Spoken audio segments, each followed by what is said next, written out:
Good morning, my dear friends. Welcome you all on your YouTube channel Paradise Classes.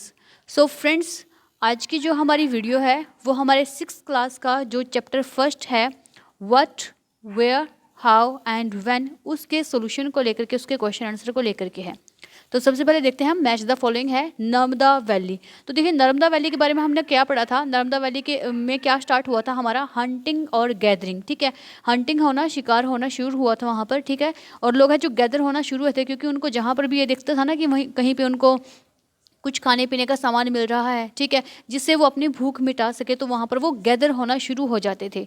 उसके बाद है हमारे पास मगधा। हमने बात की थी मगध के बारे में कि मगध था वो पावरफुल किंगडम था। ठीक है, सबसे बड़ा पावरफुल किंगडम था। हमारे पास 16 महाजनपद थे। उन 16 महाजनपदों में हमारे पास क्या था, मगध सबसे ज़्यादा पावरफुल था।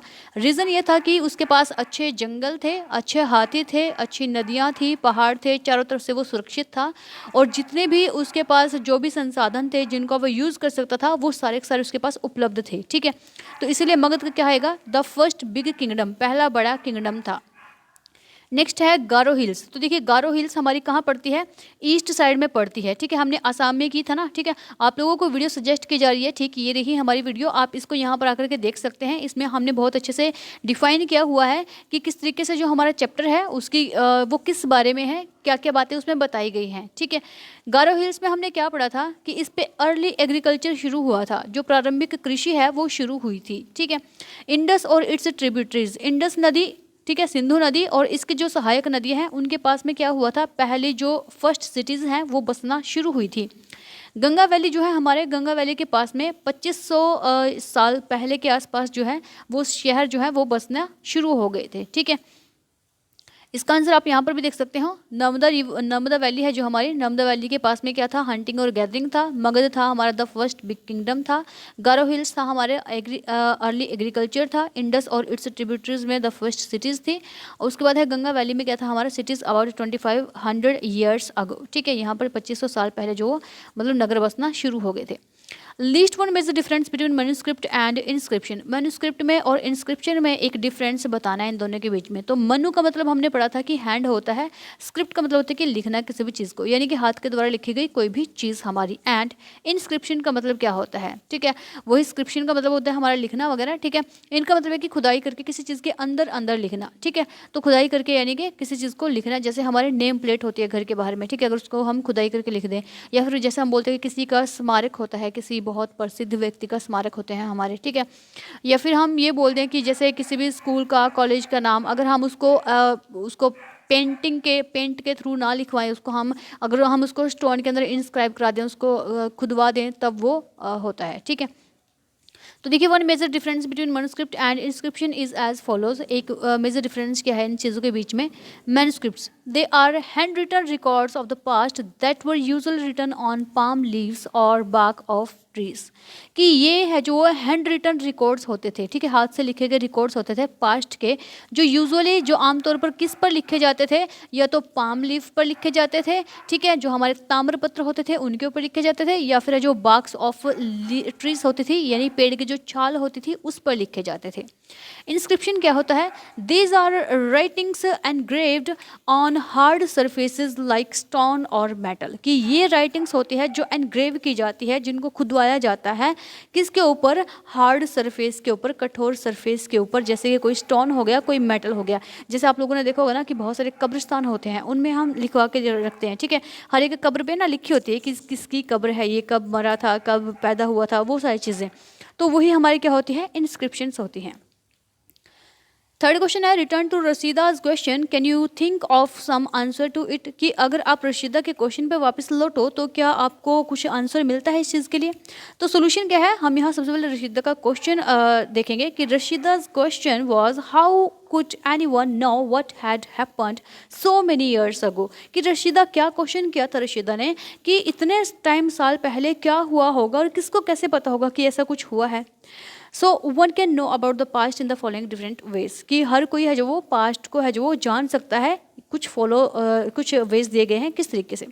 By studying manuscript and inscriptions, अभी हम ऊपर पढ़ के आए हैं कि मैन्यूस्क्रिप्ट को, ठीक है, जो चीज़ें हाथ से लिखी गई हैं उनको पढ़ करके या फिर इंस्क्रिप्शंस को पढ़ करके, ठीक है। By studying the various remains of the past such as the bones, tools, weapons, coins etcetera to understand the life of people in the past, कि अलग अलग जो तरीके हैं, अलग अलग जो रिमेन्स है, जो बचा खुचा सामान है पास्ट का हमारे पास में, जैसे कि बॉन्ड्स हो गई, टूल्स हो गए, हथियार हो गए, वेपन्स वगैरह हो गए, कॉइन सिक्के वगैरह हो गए, इन सब को पढ़ करके, इन सब को देख करके इनसे क्या पता चलता है, लोगों के लाइफस्टाइल के बारे में पता चलता है, लोगों की ज़िंदगी के बारे में पता चलता है कि वो उस टाइम पर किस तरीके का जीवन व्यतीत करते थे। By trying to read and understand the books written in the past, और उन बुक्स को रीड करके, उन बुक्स को समझ करके जो पास्ट में लिखी गई थी, तब भी हम जान सकते हैं कितने टाइम पहले क्या हुआ होगा, लोग कैसे रहते होंगे, क्या खान पान रहा होगा, कैसे कपड़े पहनते होंगे, ठीक है। चलते हैं अपने नेक्स्ट क्वेश्चन की तरफ। Make a list of all object that archaeologist में फाइंड। आर्कियोलॉजिस्ट का मतलब होता है कि हमारे जो पुरातत्व हमारे जो खुदाई करता होते हैं, ठीक है, पुरातत्वविद बोलते हैं हम जिनको, ये पुरानी चीज़ों का है जो खुदाई करके निकालते हैं और इनको है जो स्टडी करते हैं कि ये चीज़ कितने साल पुरानी है, कितना टाइम पहले की ये चीज़ है, ठीक है। और हम कोई भी चीज़ हो, अगर हम उसको देखना चाहते हैं कि ये चीज़ कितने साल पुरानी है या किस टाइम की वो चीज़ है, तो हम एक यूज़ करते हैं, आपने नाम सुना होगा कार्बन 14 का, ठीक है। कार्बन 14 से हम किसी भी चीज़ का जो ईयर पता लगा सकते हैं, किसी भी चीज़ को ये बता सकते हैं कि कितने टाइम पुरानी चीज़ है, ठीक है। तो कार्बन 14 हमारे इस चीज़ के काम आती है।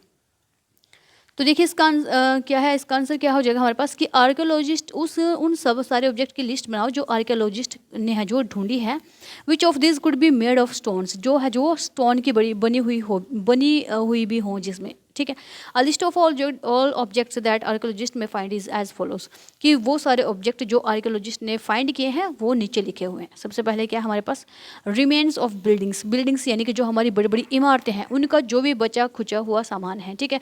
या जो कुछ एक जो जैसे खुदाई करने के बाद नीचे ज़मीन में से क्या निकल के आई है, बहुत बड़ी बड़ी बिल्डिंग्स निकली हैं, जैसे मोहनजोदारो वगैरह होगी हमारी, हड़प्पा हो गई हमारी, कालीबंगा हो गई, लोथल हो गई, ठीक है, चहुंद्र हो गई।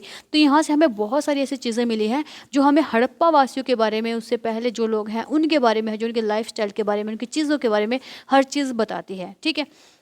उसके बाद पेंटिंग्स हो गई, बहुत सारी है जो पेंटिंग्स उन्होंने, बहुत सारे लोग हैं ना, आप लोगों ने देखा होगा कि जब कच्चे घर हुआ करते थे तब लोग उनको अच्छे से मड यानी कि गारा वगैरह के साथ अच्छे से उनकी लिपाई करने के बाद उस पर ना कलर के साथ में, वाइट कलर के साथ में, रेड कलर के साथ में बहुत अच्छी अच्छी ना उस पर पेंटिंग बनाते थे कुछ भी। और जैसे उनके बर्तन होते थे, जैसे पॉट्स वगैरह होते थे, ठीक है, जो मटके वगैरह होते हैं उनके ऊपर भी वो क्या करते थे, बहुत सारी पेंटिंग्स बनाते थे।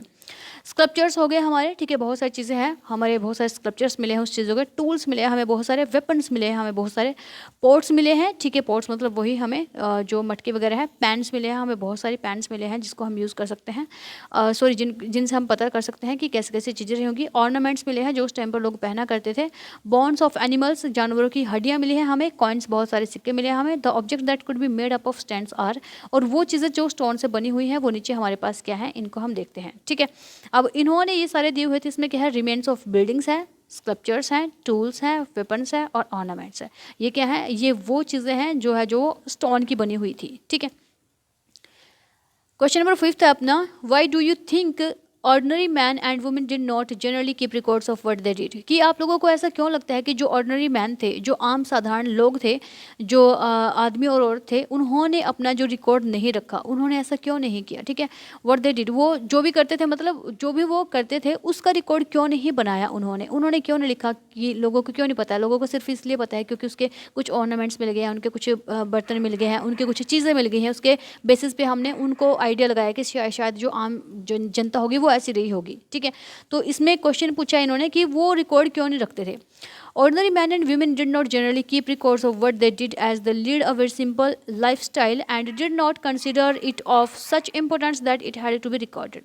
कि जो ordinary man थे, साधारण जो आदमी और औरत थी हमारे, वो अपने रिकॉर्ड नहीं रखते थे, ठीक है। जो भी वो करते थे उस चीज़ का रिकॉर्ड उन्होंने कभी भी नहीं रखा, क्योंकि वो एक सिंपल सी लाइफस्टाइल, वो एक सिंपल सी ज़िंदगी जीते थे और वो इतना ज़्यादा इस चीज़ को ज़रूरी नहीं समझते थे कि इसको रिकॉर्ड भी कर दिया जाना चाहिए था, ठीक है, कि इसको रिकॉर्ड भी करना चाहिए।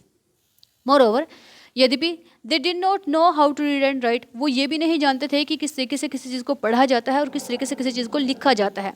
Only the kings used to maintain records of their victories, केवल जो किंग्स होते थे, जो राजा लोग होते थे, वो ही अपना है जो विक्ट्रीज का मतलब होता है कि अपने जो उनकी जीत होती है उसका जो रिकॉर्ड है वो मेंटेन करते थे। पीपल एंड रेंस, कि पीपल का, लोगों का, और रेंस अपने राज्य का, कि मेरे राज्य में इतने सारे लोग थे, मेरे राज्य में इतने मंत्री थे, मेरे पास इतने ये थे, तो सिर्फ उनका हमें रिकॉर्ड मिलता है, बाकी किसी का नहीं मिलता। Kings employed highly skilled craftsman who maintained records by inscribing them on stones, कि जो राजा लोग होते थे वो क्या करते थे, वो हायर करते थे बहुत अच्छे क्राफ्टमैन को, ठीक है, जो स्किल्ड होते थे, जो मतलब कि अच्छे होते थे, एक्सपीरियंस्ड होते थे अपने काम में, उनको वो है जो हायर करते थे, और वो राजा लोगों की क्या करते थे, उनको इंस्क्राइब करते थे, उनको खुदवाते थे स्टोन के ऊपर जो भी राजाओं के काम होते थे। जैसे आप लोगों ने अशोका के बारे में सुना होगा, ठीक है, बहुत सारे लोग हैं, जैसे हमारे चंद्रगुप्त हैं, ठीक है, तो चंद्रगुप्त का भी हमें प्रयाग प्रशस्ति जो है अभिलेख मिलता है, जिसपे हमें चंद्रगुप्त की जो बहुत सारे विजयों के बारे में लिखा गया है, ठीक है, इलाहाबाद से मिलता है ये हमें। अशोक की बात करें तो उसके हमारे पास बहुत सारे शिलालेख हैं, बहुत सारे अभिलेख हैं, जिनसे हमें पता चलता है कि उसने ऐसे ऐसे करके है जो जैसे हमें कलिंग युद्ध के बारे में पता चलता है, ठीक है, कि कलिंग युद्ध के बाद अशोक ने है जो अपना जो है युद्ध करना छोड़ दिया था, बंद कर दिया था, शांति प्रिय बन गया था वो। तो ये सारी चीज़ें किससे पता चली, वो राजा लोग थे, रिकॉर्ड रखवा लिया उन्होंने। Such costly efforts could not be afforded by ordinary people, और ये इतने सारे जो राजा लोग हायर करते थे, उनको पैसे देते थे, ठीक है, ये इतने सारी चीज़ें करना ये गरीब लोगों के बस की बात नहीं थी, आम जो लोग थे, जनसाधारण थे, उसके बस की बात नहीं थी, और इसलिए भी वो रिकॉर्ड अपना नहीं रखते थे। तो ये हमारा इसका आंसर था। नेक्स्ट है हमारे पास, describe at least 2 ways in which you think the lives of kings would have been different from those of farmers, ठीक है, कि कोई 2 तरीके हमें बताओ सोच करके कि जिससे आपको लगता है कि जो राजा लोग थे उनकी लाइफ थी वो अलग रही होगी फार्मर्स से, ठीक है, जो हमारे जो किसान होते हैं उनसे उनकी जो ज़िंदगी है वो अलग थी। Lives of kings would have been different from those of farmers in the following ways, कि जो उस टाइम के जो हमारे फार्मर थे उनसे जो राजाओं के लोग बहुत ज़्यादा मतलब डिफरेंट थी, वो कैसे कैसे थी ये देखते हैं क्या है। Kings were the head and had absolute power और ऑल हिज सब्जेक्ट्स, कि राजा है लोग जो होते हैं वो हेड होते थे, अध्यक्ष होते थे, और उनकी एब्सोल्यूट पावर होती थी उनके सब्जेक्ट के ऊपर। Farmer on the other hand, और दूसरी तरफ अगर हम देखें कि जो किसान होता था, led an ordinary life without having any of such powers, जो किसान होते थे वो एक साधारण सी जिंदगी जीते थे बिना किसी के ऊपर अपनी पावर को दिखाए हुए, क्योंकि राजा होता है, राजा के नीचे प्रजा होती है, अगर राजा की बात कोई नहीं मानेगा तो राजा उसको मृत्युदंड और अनेक तरीके के जो दंड है वो दे सकता था, ठीक है। लेकिन अगर किसान की बात किसी ने नहीं मानी तो किसान के हाथ में कुछ नहीं था, उसके पास इतनी पावर नहीं थी। सेकेंड है हमारे पास, kings lived in a palace while the farmer lived in huts, kings है जो पैलेस में रहता था, बड़े बड़े महलों में रहता था, जबकि जो फार्मर है वो हट्स में रहता था, वो झोंपड़ियों में रहता था। Kings fought battles to protect his kingdom and people from enemies, whereas the farmer produced foods for their kings and other people of the kingdom, कि जो राजा लोग होते थे वो लड़ाइयाँ करते थे, वो युद्ध करते थे अपने किंगडम को प्रोटेक्ट करने के लिए, बचाने के लिए, अपने लोगों को बचाने के लिए एनिमीज से, ठीक है, शत्रुओं से, जबकि जो फार्मर होते थे हमारे वो अनाज पैदा करते थे अपने राजा लोगों के लिए और अपने जो मतलब राजा के जो किंगडम है, राजा का जो साम्राज्य है उसमें जितने भी लोग रहते थे उनके लिए। तो ये हमारे 6 बहुत इंपॉर्टेंट क्वेश्चन थे जो आपके पेपर के पॉइंट ऑफ व्यू से बहुत इंपॉर्टेंट है। वीडियो अच्छी लगी हो तो लाइक कीजिएगा, शेयर कीजिएगा और चैनल को सब्सक्राइब करना ना भूलिएगा। Thank you very much.